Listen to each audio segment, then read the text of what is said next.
አንዳንዴ ስራ እንጀምራለን፣ የሆነ ቢዝነስ እንጀምራለን፣ ጥሩ እየሄደ ነው፣ ጥሩ ገቢ ያለው፣ ጥሩ እንቅስቃሴ ያለው፣ ለሰራተኛ ከፍለሃል፣ ለቤት ኪራይ ከፍለሃል፣ ማድረግ ያለብህን ነገር ሁሉ አድርገሃል። መጨረሻ ላይ ግን ባዶ ነው። እንዴት ነው እሱን መፍታት የሚቻለው? በነገራችን ላይ ሰብስክራይብ ሳታደርጉ እየተመለከታችሁ ከሆነ ሰብስክራይብ አድርጉ። የሆነ ያህል ሚሊዮን ሜክ ያደርጋል። ገብቷል እኮ ፋይናንሻል ስቴትመንቱን ሲያዩ ገብቷል። አጤን ለፍተደ እጁ ላይ ምንም የለም። በቀን የሆነ ያህል ገቢ ያለው ከዛ በኋላ ግን እንትኑ ላይ የለም። እና ይሄ ፋይናንሻል ነገሩን ሃንድል ከማድረግ የተነሳ የሚመጣ ችግር ነው። ገንዘብ ብለን ስንመጣ 4 ነገሮች አሉ። አንደኛ ገንዘቡን ሜክ ማድረግ ነው። ሜክ ማድረግ ዝልህ ደግሞ ይሄ ሁላችንም ገንዘብ ሜክ እያደረግን ነው። ባይዘው መንገድ ላይ የለመነም ያለው ሰውዬ ሜክ እያደረገ ነው። ይነስም ይብዛም ማለት ነው። ወኔ ትንሹ የመጀመሪያ ልጅ ገንዘብ ሜክ እያደረገ ነው አለው ይሁን እየፈለጠኝም ነው ማለት ነው። ሁሉም ሜክ ያደርጋል።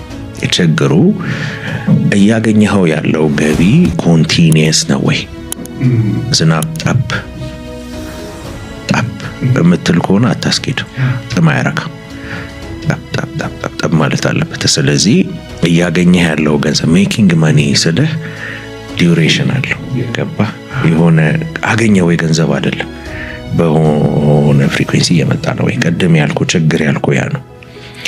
አንድ አግኝተሃል፣ ኮዳዋ ወይ ሃይላንድ ውሃ መያዝ ሳይሆን ምንጭ መቆፈር ነው። ምንጭ ቆፍረ ካገኘህ ምን ማለት ነው? በየጊዜው ተጠጣለህ። ስለዚህ ሜኪንግ ማኒ ስንል የመጀመሪያው ኮንቲኒየስሊ ሜክ እየተደረገ ነው ወይ? አንዱ የቢዝነስ ፕሪንሲፕል እሱ ነው። ባይዘው 30,000 ሰጠኝ 100,000 ታገኛለህ ከለኝ አልሰማም የምልህ ለዛ ነው። ገባ? በፍጥነት ነው ፋስት ማረከው ፕሪንሲፕል አይደለም። ለምን ግሮ ነው የሚያደርገው? ገባ? በተወሰነ ለምን በቃ ችግር የለውም። አሁን እኔ እናንተ ስንበላ አንድ ትሪ ጠቅለል አሉ እንደዛ የሚጎርሱ ግን የተወሰነች ጉርሻ አይደለች። የተወሰነ ኢንካም የመጣ መሄድ አለ ወይ? የመጀመሪያ ትልቁ ማይልስቶናችን እሱ ነው። ገንዘብ ላይ ስትመጣ እሷን ማግኘት ማለት ነው። በነገራችን ላይ ሰብስክራይብ ሳታደርጉ እየተመለከታችሁ ከሆነ ሰብስክራይብ አድርጉ። ሰብስክራይብ አድርጉ። ከዛ እሷን አግኝተ ደግሞ ሁለተኛው ችግር ምንድነው ብትለኝ ኪፒንግ ነው። ትልቁ ችግር ባይዘው ሜኪንግ አይደለም ኪፒንግ ነው። በድለላም በለው ግራ ጋብተም ቢሆን ይገባል፣ ግን ኪፕ አይደረግም። ያን ገንዘብ ኪፕ ለማድረግ ግን እናንተ አሁን ቁጭ ያልነው ቤት ውስጥ ነው። ጎዳና ላይ ቁጭ ማለት አንችልም። ስለዚህ ስትራክቸር ይፈልጋል። ገንዘብ ሜክ የምታደርገው ስትራክቸር ይፈልጋል የሚቀመጥበት ማለት። ይሄን ስለ ካዝና ምናምን እያልኩ አይደለም። አንድ ማይንድ ሴት ነው። አንድ ትልቁ ላይፌን በቢዝነስ አንፃር በኢኮኖሚ አንፃር እንትን ያለኝ ልንገርህ። አንተ የመሸከም አቅም ለምሳሌ አሁን አንተ የምታነሳው ብረትና እኔ ይለያያል። አስለምደዋል ሰውነትን። ገንዘብ ራስህን የገንዘብ መሸከም አቅምህ ምን ያህል ነው ሰው አያውቅም። የገንዘብ መሸከም አቅምህ 50,000 ብር ከሆነች የፈለገ ኢንካም ይምጣ ተመልሶ 50,000 ይደርሳል። ከዛ በላይ ምንም 50 ደግሞ አቀር።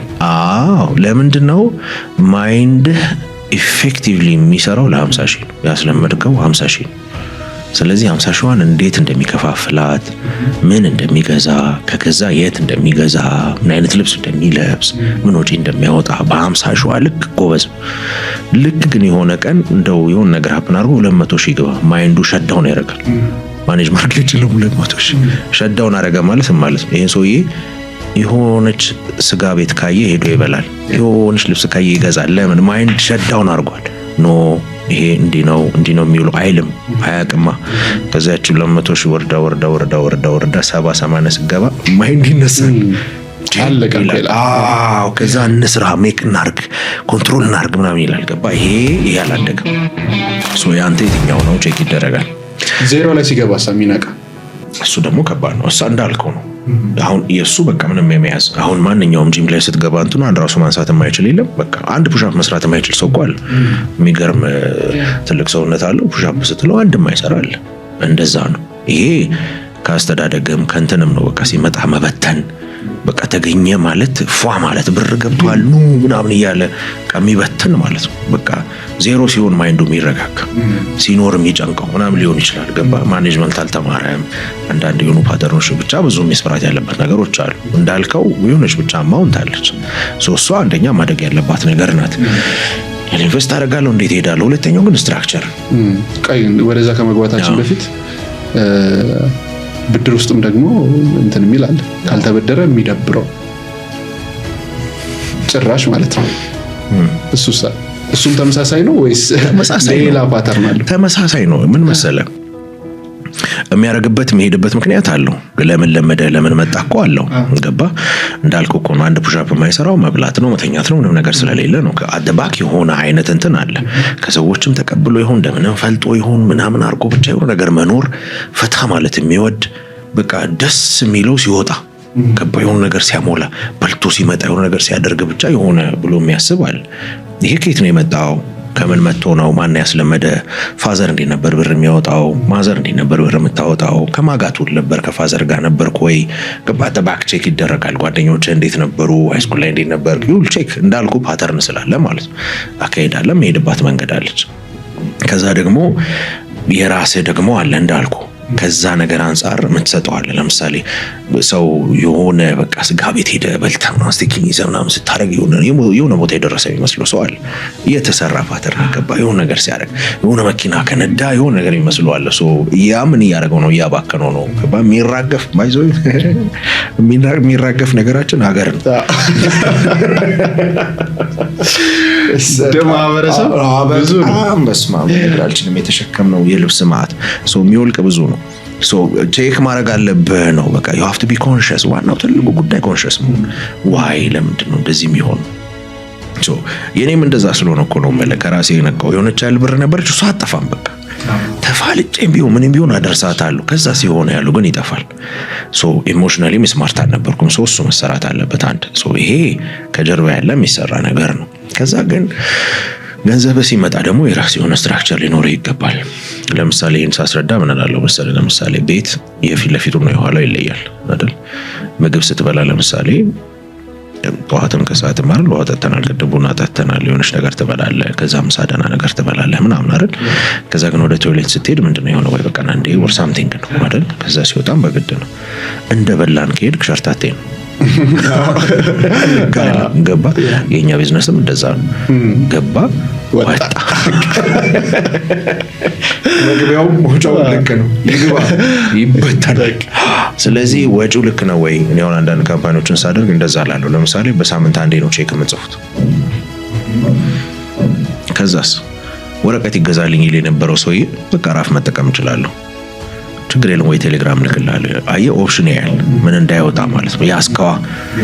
ያስከው ስለዚህ እንደ ገባር ለሚወጣው ሲገባ ዝም ብሎ ይግባ። ከተቻለ አስፋው ስትሪም ኦፍ ኢንካም ይባላል። ትናንሽም ትሁን ወደ ጎን ትበተን ይግባ። የገባ ይጠቅማል ይላሉ እናቶች። ስለዚህ የሚገባበትን ማስፋት መገባበትን ታሰፋለህ፣ ያኛውን ታጠበዋለህ። የሚወጣው ግዴታ ነው ወይ ያስኬዳ? አሁን ትላልቅ ድርጅት ሄድ ራፍ ይበራል አይደል? ዲሙኑ ነው እንጂ ደስታውን 900 ብር ትላለህ። ደምራት አባዛት። በራይድ ስትሄድ አባዛው ዛሬ 200 ምናምን ነው ያወጣው። በአመት አባዛው 30 ምናምን ሺህ ይገባል፣ 10 ምናምን ሺህ ይገባል። እሱ ታይም ስታደርገው የሆነ ያልቀዳዳል። ቢዝነስ አንደኛ እንዳልኩ ሜንታሊቲ ማሳደግ ያኪው እንዳለ ሆኖ ግን ቀዳዳዎች አሉ። ከነዚህ ቀዳዳዎች ትልቁ ሜጀሩ ነገር ምንድነው ብትለኝ፣ በተለይ ቢዝነስ ላይ አንደኛ ብሊዲንግ ለዋለሁ። ካምፓኒው ብሊድ ያደርጋል። ደምህ ለምሳሌ ሰውነትህ ቢቆረጥ በጣም ነው የሚረባረቡት አይደል ለመሸፈን። ለምን? የጊዜ ጉዳይ ነው። በጣም አስስ ከጀመረ ፌንት ታደርጋለህ፣ ከዛ ትሞታለህ። ብሊዲንግ ማለት ምን ማለት ነው? ካምፓኒው የሚያገኘው ኢንካም አንተ ብቻ ሳይሆን ካምፓኒው ብቻ ሳይሆን አንተም እያገኘ ነው። ካምፓኒው የሆነ ያህል ሺህ ብር ያገኝ፣ ከዛች የተወሰነች ለአንተ ትላካለች። አይ ኮል ዲስ ብሊዲንግ ማለት በቃ የሆነ ያህል ይሄዳል ወደ አንተ፣ ወደ ፐርሰናል ይገባል፣ የሆነ ያህል ይገባል። ስለዚህ አቅሙ እየደከመ ነው። እዚህ ደግሞ ቢዝነሱ ላይ ሙሉ ለሙሉ አይውልም። አንተ ፕላን አድርግ፣ ይሄን ያህል ነው ኮስቴ፣ ከዚህ በላይ አላወጣም፣ እንዲህ ነው የማደርገው፣ ይሄንን ከየት ጀነሬት ላድርግ፣ ከቢዝነሱ አላነሳም፣ ከቢዝነሱ ካነሳው በሳላሪ ነው መሆን ያለበት ወይ አመታዊ ምናምን ተብሎ ፕላን አይሰራም። ቢያንስ በዚህ አመት ጀምሮ አላነሳም ምናምን አይባልም። ሲገባ ለሁለታችንም ነው የሚገባው። ልክ እናት ወደ ውስጥ ያለ ምግብ እኩል እንደሚበሉት ማለት ነው። እኩል ትበላለህ። እኩል ከበላ እየተሻማው ነው። አንዱ ትልቁ ቀዳዳ እሱ ነው። ይህንን ማውራ እኔ ወደ 38 40 የሚሆኑ ካምፓኒዎችን ዲቴይል የማየት እድል አግኝቻለሁ። ስገባ ዲቴይል ነው የምልህ ፋይናንሶቻቸውን እያወራው ስቴትመንት እያየው ማለት ነው። ሌሎቹ ደግሞ ወደ 20 ምናምን 30 ምናምን የሚሆኑትን ደግሞ ያው እንትን ሌላው ዝም ብለህ እየሰማ ገብተህ የምወጣባቸውን ትቻው ነው እንዳልኩ ወደ 8 ዓመት ኮንሰልቲንግ ላይ አሳልፌያለሁ። ያው በቀን 10 ካምፓኒ እየደወልኩ በወር ምናምን እያረኩ ነው የምልህ። ይሄ በጣም አግሬሲቭሊ የሰራሁባቸው ጊዜያቶች አሉ። ይሄ ከትንሿ ጀምሮ እስከ ትላልቁ ማለት ነው። የመንገድ ፕሮጀክት ይቀበልና 100 ሚሊዮን ሲገባ ቀጥታ ለፋይናንስ ይደወልለትና 20 ሚሊዮኗን እንትን አካውንት ውስጥ አስገባ ይባላል። ገና ወዴትም እንትን ሳይል አየር ላይ ስራውን ሰርቼ ለመጨረስ ኦፕሬቲንግ ኤክስፔንስ ምን ያህል አንድን ፕሮጀክት ስቀበል ፕሮጀክቱን ተቀብዬ እስከጨርስ የሚያጋጥሙ ማላቃቸው ነገሮች አሉ። ሀፕን የሚያደርጉ ነገሮች አሉ። ሊጎተት ይችላል። እሱን አስቤ ምን ያህል ኮስት ያደርገኛል። ድርጅቴ ሲሄድ ወርኪንግ ካፒታል ይባላል። ድርጅቴ ራን የሚያደርገው በምን ያህል አይታወቅም። በቃ ያነሰዋል። ልክ እንደ ላይፍ ነው የሚመራው። ባይዘው ልክ አሁን ብር ስትመጣ ኪራይ ትከፍላለህ። ሰሞኑን ኪራይ መጥቷል። ለኪራይ ነው የምታውለው። ከዛ የሆነ ቁብት ምናምን ትከፋፍላለህ። ሳይክል ነው ብቻ። ልክ ኪራዩ ሲመጣ ለእንትን ለትምህርት ቤት ሲመጣ ለእንትን በቃ አቴንድ ኦፍ ዲኮጅ ላይ የለም ግን ስቲል ዩ አር ራኒንግ። ቤት ከፍለሃል፣ ትምህርት ቤት እያስተማርክ ነው ምናምን። ለምን ጃግል ነው እያደረክ ያለው። አንዱ እንዴት እየሄደ ነው ይሄ ምን ያለ ነው የሚባል ነገር የለም። ምን እየሄደ ነው የሚባል ነገር የለም። ያንን ቢዝነስ ትጎዳና ይችኛው ትዘጋለህ። ቢዝነስ ተገደሰ ከዛ ደግሞ አንተዚህኛው ትዘጋለህ እንጂ የተቀመጠ የሚያስኬዱበት ስትራክቸር የለም። ትልቁ ችግር እሱ ነው። በነገራችን ላይ ሰብስክራይብ ሳታደርጉ እየተመለከታችሁ ከሆነ ሰብስክራይብ አድርጉ። ያየሁት እንደ ካምፓኒ ያየሁት ትልቁ ችግር ታክስን ኮንሲደር አለማድረግ። ታክስ ላይ ሲሪየስ አለመሆን። ቢዝነስማን ከሆንክ you have to be serious ታክስ ላይ በጣም ሲሪየስ ነው። አሁን አንደኛው ቢዝነስ በጣም ከባድ ነገር ውስጥ የገባው ስቲል እየታገልንበት ያለ ነው። ታክስ ላይ ያለ እንትን ነው እንዳልኩ ኮንሲደር አታረግም። ዝም ብለህ ትሄዳለህ። ተቀጣሪ ስትሆን ከአንተ ተቀንሶ ነው የሚሰጥህ። ቢዝነስ ላይ ከሆነ ግን ተሰጥቶ ነው የምትቀንሰው። ሶ ዩ ኒድ ዲሲፕሊን። እንዳልኩ ምን ሆነ ተቀጣሪ ላይ የተሰጠህን ብራን የምትጠቀመው ታክስ ተወስዶብህ። ሶ ታክስ ማይንድ ላይ የለም በመቀጠር ሜንታሊቲ ስለሆነ ማለት ነው። ስለዚህ ብሩን በሙሉ ትበላና አንዳንዴ ችግሩ ምንድነው ቫቱንም ጨምረህ ይዞልኝንም ጨምረህ ትበለዋለህ። ከዛ ቫቱ አልተከፈለም። በየቀኑ ኢንተረስት ልክ ተበድረህ ሸክም አይደል ብድር መክፈል። ለመኪና ትበድራለህ። በቃ ኢንተረስቱ ሲቆጥርብህ አጨርሶ ከዛ ኢንተረስት ቅጣት እያሉ በየወር እንትን ይለዋል። ከዛ ተደምሮ ሲመጣ ደግሞ አመታዊ ላይ ኢንካም አለ። ስለዚህ እኔ አሁን ስራ ስሰራ 35% አንዱ አሁን አሰርቻቸዋለሁ። ለምሳሌ 1 ሚሊዮን ብር ስራ ቢመጣ 70% ጨምሬ ብሰራ አሪፍ አይደል ነው ምናልኳቸው። 700,000 ብር ማለት ከአንድ ስራ 700,000 ማግኘት አሪፍ አይደል? ስትሰራው ግን ተከስራለህ። አት ኤንድ ፋይናንሱ ስትሰራው ስንት ኪሳራ መጣ መሰለህ? 66,000። ለምን 1 ሚሊዮን ስራ ስትሰራ 1 ሚሊዮን ደረሰኝ ካልሰጠህ ሌላ ታሪክ ነው። ለምን የ1 ሚሊዮን 30% ታክስ ነው። 1 ሚሊዮን ውስጥ 15% ቫት አለች። 1 ሚሊዮን ውስጥ 35% ኢንካም ታክስ አለች። 1 ሚሊዮን ውስጥ ኦፕሬቲንግ ኤክስፔንስ አለ። ምክንያቱም የቤት ኪራይ እየከፈልክ ነው ምናምን እየከፈልክ ነው። እነሱን ሁሉ ስትቀንሳቸው at the end of the day 70% አልነበር 100 ታረቀው ነበር የሚሻለው 120 ነበር የሚሻለው። እንዴ 700,000 ያልነበር እንደ ገባው ትላለህ። የለም ለምን እነዚህ ነገሮች ሁሉ ኮንሲደር አልተደረጉም። በምን ያህል እየሰራው ነው፣ እንዴት ይሄደ ነው፣ ዴሊቨሪ የተደረገ። ለዛ ነው እኮ ፕሮጀክት ተቀበላለ ዴሊቨሪ አይደረግም፣ ይናገራል ዴሊቨሪ አያደርግም። ለምን ይሄንን ሁሉ ስላላየ ማለት ነው። ስለዚህ ይሄ ስትራክቸር ኪፕ ያደርግልሃል ቢዝነስ ኪፕ ማድረግ ብቻ አይደለም። በነገራችን ላይ ሰብስክራይብ ሳታደርጉ እየተመለከታችሁ ከሆነ ሰብስክራይብ አድርጉ። ሶስተኛው መልቲፕላይ ማድረግ ነው። ያባዛልሃል። የሚባዛው ስትራክቸር ሲኖር ነው። ስትራክቸር መጠበቅ ብቻ አይደለም፣ ይባዛል። ስለዚህ ማግኘት፣ ማስቀመጥ፣ ማባዛት እነዚህ ሶስቱ ግዴታ ናቸው። በተለይ የሆነ ያህል ሌቭል ላይ መድረስ ፈልጋለሁ፣ የሆነ ያህል ኢንካም ፈልጋለሁ ምትል ከሆነ you have to be a businessman። መባዛት አለበት። የገባው ሁሉ ይሄ ልክ ለአንዳንድ ሰው 100,000 ሲገባ እሷን ቁጭ አድርጎ 1,000 እየወጣ 500 እየወጣ እንደሚጠቀመው እኮ አይደለም። ማስቀምጠ ቁጭ አድርገህ ቆጥበህ ተጠቀም እያልኩ አይደል። ይገባል፣ ኔሰሰሪ ወጪዎች ይወጣሉ። ነገር ግን መባዛት አለበት። you have to multiply። እንዴት ነው የሚባዛው? ማባዛት ስልህ አንደኛ ኢንካም 4 ስቴፖች አሉት እንዳልኩ። የመጀመሪያ ድሮፕ የምትመጣዋለች እሷ ሜን ካስተመር ላይ የምታገኛት ነው። እሷን ደግሞ ስታሰፋት ስትሪም ወይም ደግሞ ሬን ይባላል። አንዷ ድሮፕ ስትበዛ ሬን ይሆናል አይደል? እነዛ ለምሳሌ ለዚህ ክላይንት የምትሰጠው በሆነ ያህል ፕራይስ ቀንሰህ ወይ የሆነ ነገር አድርገህ ደግሞ ለሆነ ታደርገዋለህ። እዚሁ አሁን ይሄን ሩም እኮ የተጠቀምንበት ነው አይደል? ይሄ ለሌላ ለምን መዋል ይችላል? ገባ ለሚፈልግ ሰው ብታከራየው የተሰናዘር ኢንከም አይደል? ማትጠቀምባቸው ቀናቶች አሉ አይደል? ቀን ላይ የሆነ ነገር ብታረግበት ዩ ሲ ምን ሆኗል? ኦልሬዲ ያለ ሪሶርስ አዲሽናል ወጪ የለውም፣ ኢንካም ግን አለው። ሶ እነዚህን ማድረግ ስትጀምር በጣም አንድ ቦታ ላይ መዝነብ ሲጀምር ጎርፍ ይመጣል። ስትሪም ኦፍ ኢንካም አለ ማለት ነው። ያ ነው ማልቲፕላይ ማድረግ ማለት በአንዱ እንትን ሌሎች ተጨማሪ ነገሮች ካቫሪ አድርገህ ይመጣል። ከዛ እሷን የምትገድባት በስትራክቸር ስትሪም ሲመጣ መገደብ አለበት። አለበለዚያ ብትን ብሎ አካባቢና አጽድቶ መልሶ ይደርቃል። በዛ ስትራክቸር ትገድባለህ። የገደብከውን ነገር ደግሞ እያነሳህ እያበዛህ ያኔ ወደ ኢንቨስትመንት ማሰብ ትችላለህ፣ ማሳደግ ትችላለህ። ለምን ገድበህ የተጠራቀማለህ ማድረግ ትችላለህ ማለት ነው። ይሄንን ስቴፖች ግን በቃ ቁጭ ብለው መስራት ማወቅ ያለባቸው ማለት ነው።